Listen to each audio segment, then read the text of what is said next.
Мы находимся вообще-то в сейсмоактивной зоне. Обнажилось дно. И людям предстала картина. Вот представьте себе остатки техники. Обычно после штормов берег залива весь был усыпан человеческими костями, предметами военной амуниции, ржавым оружием. Нашли немецкий сбитый бомбардировщик.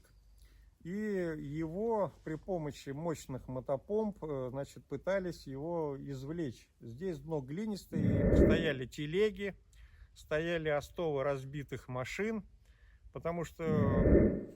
Ребята, всех приветствую на канале Рыболов Копатель. Ну что, у нас новый выпуск. Опять в формате истории от профессора. Как вы уже смогли понять из названия, ребят, тема сегодняшнего выпуска — замок Больга. Сегодня профессор расскажет нам историю основания замка сквозь эпоху крестоносцев Тевтонского ордена. Затем мы плавно перейдем к истории замка в эпоху Восточной Пруссии и Третьего Рейха.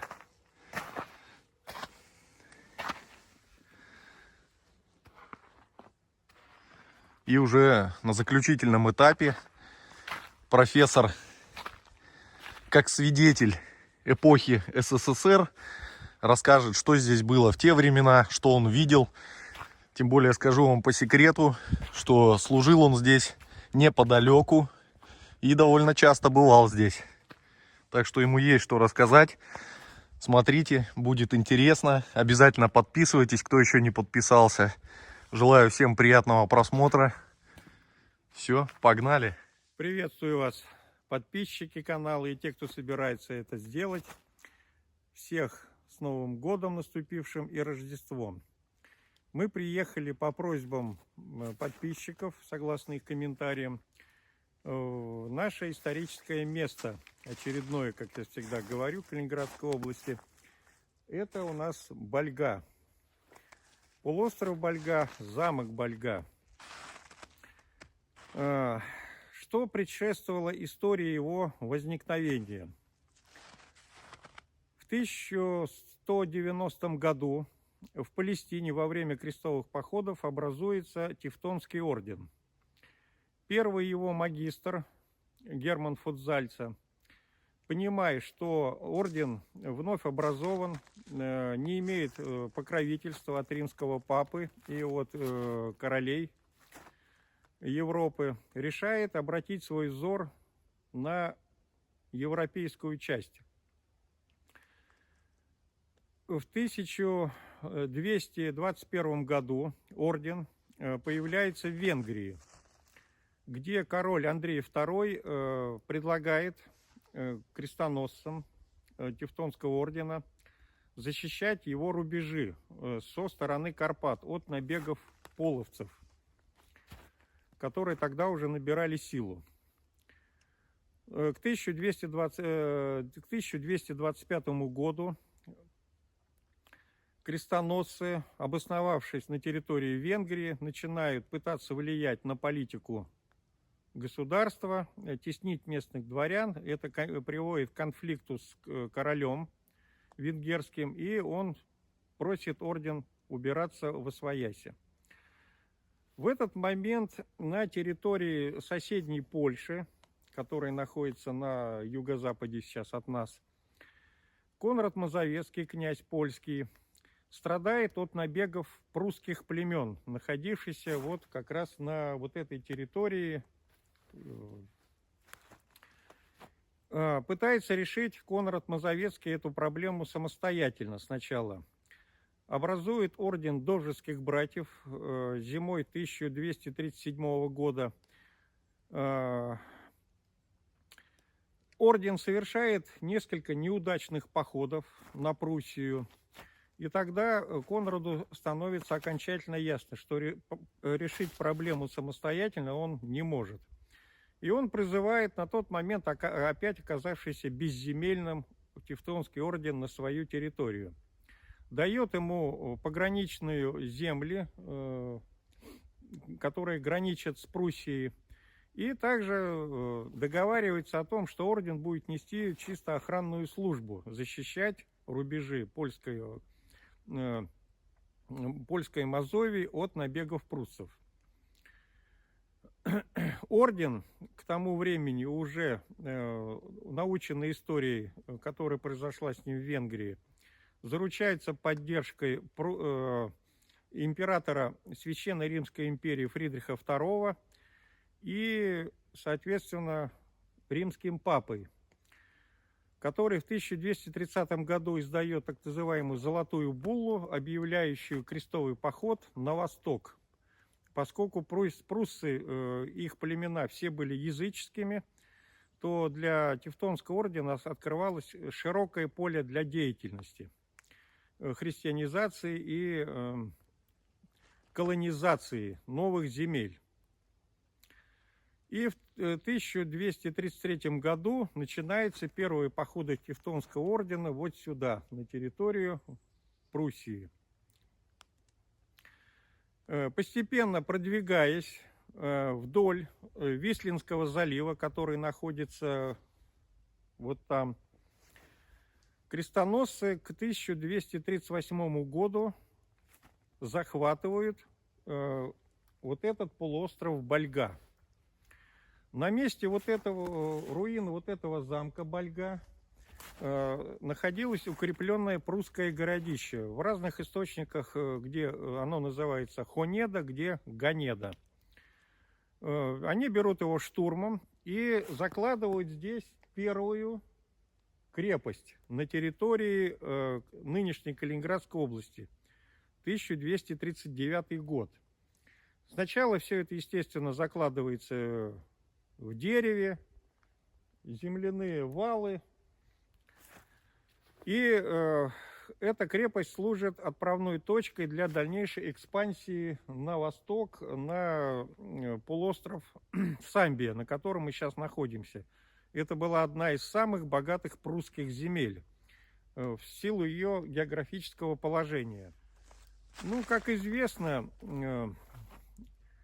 крестоносцы Тевтонского ордена не отличались великой гуманностью, и невзирая на призывы Папы Римского относиться к новообращенным пруссам как братьям по вере, жестоко их притесняли, считая их, ну, даже не людьми не второго, может, а третьего сорта.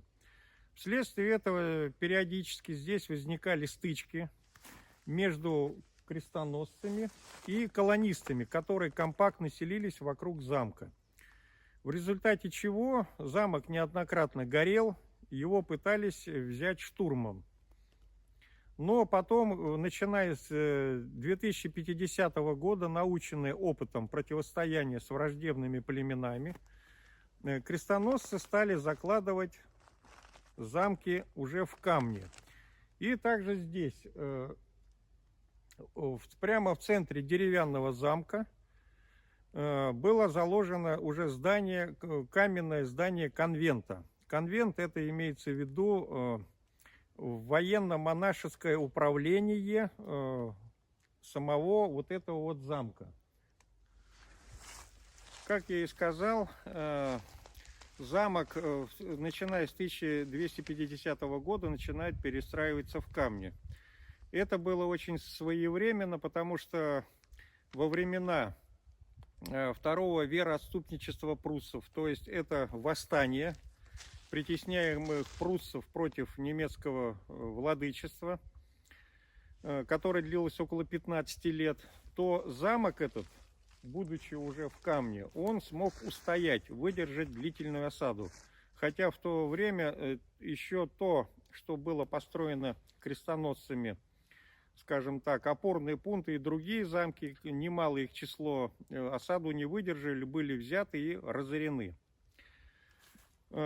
Тип постройки замков, как мы видим, четырехугольный. То есть вся вот эта территория, до которой мы находимся, это все был сплошной замок. Это до нас зашли только остатки Фарбурга и остатки часовни, которые находятся вот там в отдалении. Внутри непосредственно самого замка располагался конвент, как я говорил, военно-монашеское управление. административно-хозяйственные службы. На вторых этажах замка были, как правило, склады. И были залы для общих собраний членов ордена. В конце, я извиняюсь, в начале 15 века начинается закат ордена из-за неудачных войн его с Польшей. И в конечном итоге в 1466 году, после 13-летней войны ордена с Польшей, орден утрачивает множество земель своих, и которые попадают в зависимость от Польши. И в 1525 году, когда орден прекращает свое существование, и герцог Альбрехт, последний великий магистр ордена, присягает польскому королю Сигизмунду I, тогда король польский Генриху, я извиняюсь, Альбрехту Бранденбургскому, на тот момент уже ставшему не магистром, а герцогом первым, он передает эти же земли в вассальное владение. В этом же году герцог Альбрехт дарит этот замок епископу Георгу фон Поленцу, который проживает здесь до самой своей смерти в 1550 году. После этого замок, утративший уже свое военно-административное значение, начинает приходить в упадок. Во времена Шведской войны здесь свою резиденцию в 1620 году сделал король шведский Густав Адольф. И в одной из башен замка находился маяк. В начале XVIII века, в 1701 году, прусский король Фридрих I приказывает начать разбирать сильно обветшавший замок на кирпич для строительства военной крепости в Пилау, которая находится сейчас на той стороне залива. В хорошую погоду ее отсюда видно. Ну и во время первого раздела Польши в 1772 году земли, вот эти все, наконец возвращаются в состав Пруссии, как мы знаем, которые находились до этого по-прежнему фактически в зависимости от Польши. То есть замок на тот момент уже фактически находился в таком, полуразобранном состоянии. И уже в XIX веке, в 1836 году, прусская творческая и техническая интеллигенция обратились к кайзеру Вильгельму I, немецкому, с просьбой защитить замок от дальнейшего разрушения, что, по признаниям историков, и было сделано. То есть замок был объявлен фактически государственным памятником. В начале 20 века, в 1927 году, здесь был открыт краеведческий музей на территории замка. Работало даже кафе. И внутри форбурга, вот этой части, стены были расписаны именами великих магистров Тевтонского ордена, современников этого замка. Имеется в виду орденский период. Во время войны замок этот фактически являлся перевалочной базой для различных грузов, которые проходили через него для вывоза дальнейшего в Германию. Когда советские войска уже вступили на территорию Восточной Пруссии, замок превратился в опорный пункт. Тем более он находился на территории, Хельгенвальдского котла. Замок сильно пострадал от огня нашей артиллерии, от налетов нашей авиации. То есть и после войны уже замок фактически сильно в разбитом состоянии был заброшен. Какое-то время здесь работала, по воспоминаниям тогдашних очевидцев, лесопилка, но она долго не просуществовала здесь, и все опять пришло в запустение и упадок. Как я уже сказал ранее, вся эта территория замка являлась во время войны перевалочной базой грузов различных, военного и невоенного значения. Поэтому по воспоминаниям очевидцев, послевоенных краеведов, здесь активно велись поиски различных закопанных немцами, скажем так, вещей, тайников, которые они, скажем так, в силу определенных причин уже не успевали или не могли переправить в Германию или на ту сторону залива. По воспоминаниям, опять-таки, тех же, значит, немцев, которые сидели здесь в котле в 1945 году, многие уже были уверены, что просто-напросто они переправиться уже не смогут, им придется либо погибнуть на берегах этого залива или в районе замка, либо попасть в плен, и, соответственно, очень многое из личных вещей, там каких-то ранее взятых трофеев закапывалось именно вот на вот этих вот полях на территории замка, вплоть до того, что, значит, ходили слухи, что подвалы замка также имеют, скажем так, свои скрытые полости, в которых оборудованы тайники. В частности, уже в новое время, значит, здесь по непроверенной информации, повторяю, я не буду утверждать, потому что сам этого лично не видел, в районе замка был выкопан архив одной из дивизий, которая находилась здесь в окружении. И, как говорят, потом этот архив нашли через, значит, интернет в Германии ветеранов дивизии, и якобы за такие какие-то очень хорошие деньги его продали. В частности, значит, также в нулевых годах здесь приезжала экспедиция одна. Как говорят, люди были очень небедные. И нашли здесь прямо на дне залива, залив не глубокий, где-то до 3, может быть, там с лишним метров, нашли немецкий сбитый бомбардировщик. И его при помощи мощных мотопомп, значит, пытались его извлечь. Здесь дно глинистое, многие, скажем так, предметы просто как бы засасывают, они прикипают ко дну. И, как говорят, сам самолет они не смогли извлечь, но якобы моторы, которые имеют серийные номера, были ими подняты. Конечно, с утратами, говорят, что они кое-какое оборудование там утопили, или привели, или оно пришло в негодность, но тем не менее, очевидно, это того стоило. Вот. Волею судьбы в свое время мне пришлось служить здесь рядом, в городке Мамоново, который при немцах назывался Хайлигенбайль. И первый мой визит сюда состоялся где-то в 1983 году, когда мы все это увидели своими глазами. Скажу вам честно, что за прошедший период, за вот эти вот годы, десятилетия, здесь ничего практически не изменилось. Весь берег, который здесь внизу, он достаточно весь обрывистый, он был как пчелиные соты, весь изрыт. Мы еще тогда по незнанию думали, что это наверняка комрады, так называемые, тогдашние наши там копали.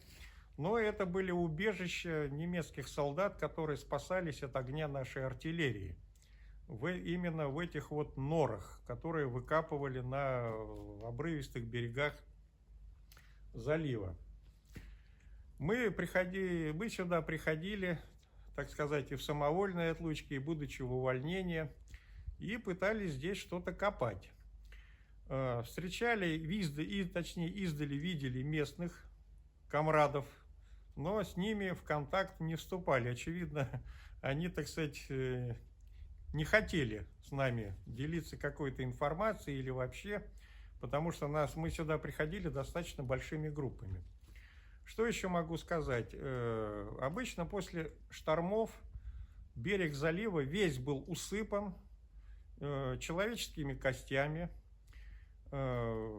предметами военной амуниции, ржавым оружием, боеприпасами. Я не скажу, что это лежало как прям ковер под ногами, Но было этого очень много всего.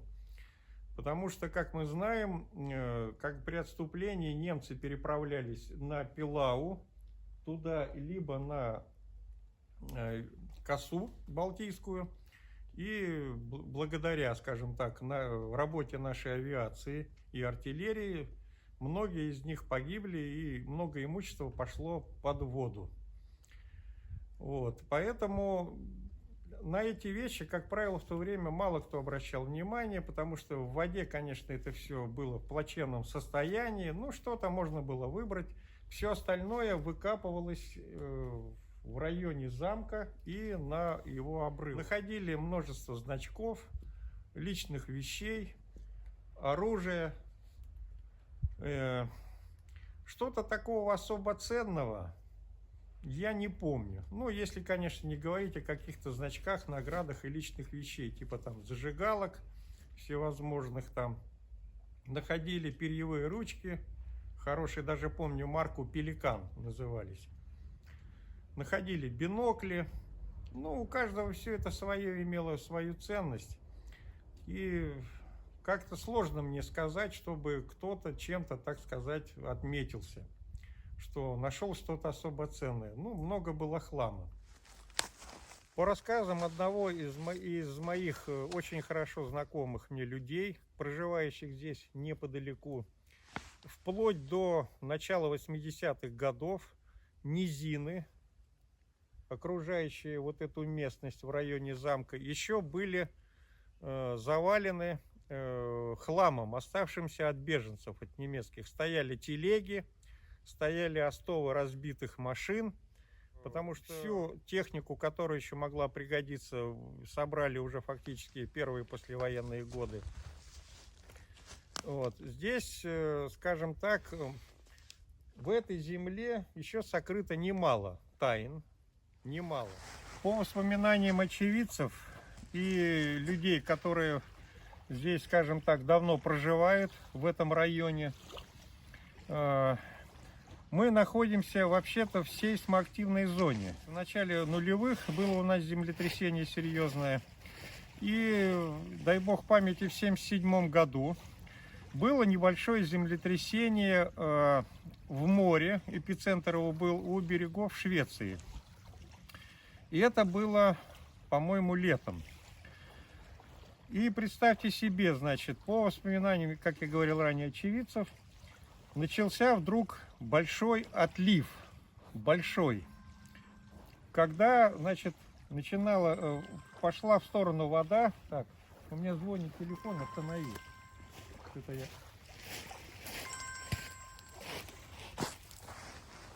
Алло. Уважаемые друзья, а теперь пришло время полезной информации. Интернет-магазин Антиквар32 дарит скидки до 25% на металлоискатели и аксессуары по промокоду РЫБАКОП. Каждый, кто увлекается копом, сможет подобрать для себя товар в каталоге, а это и металлоискатели, и пинпоинтеры, поисковые катушки, поисковые магниты, также каталоги монет. Можете подобрать для себя металлоискатели БУ. Переходите по ссылочке, которая будет указана в описании, и обязательно применяйте промокод РЫБАКОП. Это даст возможность получить скидку до 25%. Внезапно начался отлив, что крайне не характерно для наших мест. И во многих местах в заливе, как я говорил, он достаточно неглубокий, обнажилось дно. И людям предстала картина. Вот представьте себе остатки техники, вот этих вот повозок беженцев, груды какого-то железа, там военного, невоенного, и кости.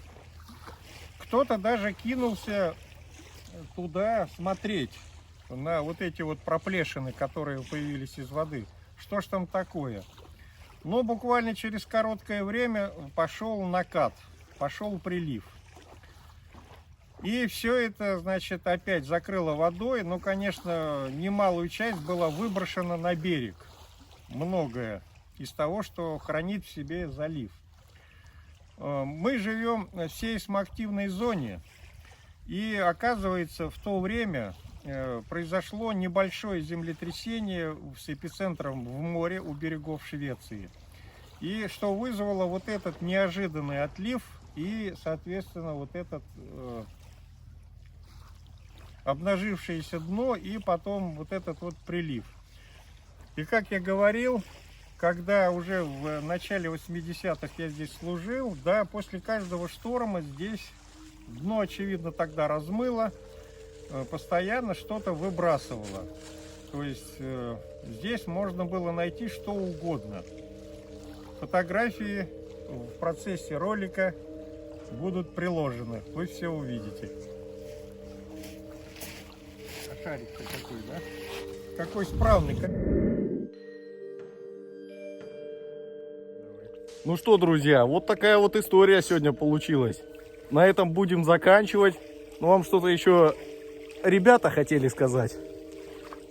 Уважаемые подписчики и те, кто собирается присоединиться, пишите в комментариях, какие темы вас интересуют непосредственно по какой тематике нашей Калининградской области и Восточной Пруссии. Обязательно снимем передачу, я постараюсь как можно более подробно вам обо всем рассказать.